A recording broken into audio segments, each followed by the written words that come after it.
Sometimes it makes sense to duplicate an instance. You do not necessarily have to duplicate instances, as every change in the configuration will automatically create a backup that you can later recover. To duplicate the instance of the robot, we need to first stop the running program and get the SPoC to stop the instance. You can see in the cockpit that the instance is now slowly being stopped.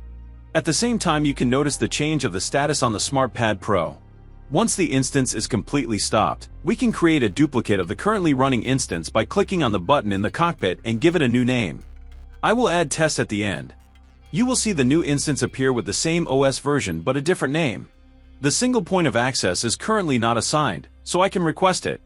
I will get a notification on the top right of the window that the SPoC has been granted. Thank you for watching. We hope you find this video tutorial helpful. Don't forget to follow the KUKA channel for more updates and more exciting content. If you're looking for hands-on training, visit the KUKA College to enhance your skills. See you in the next video. Making automation easier.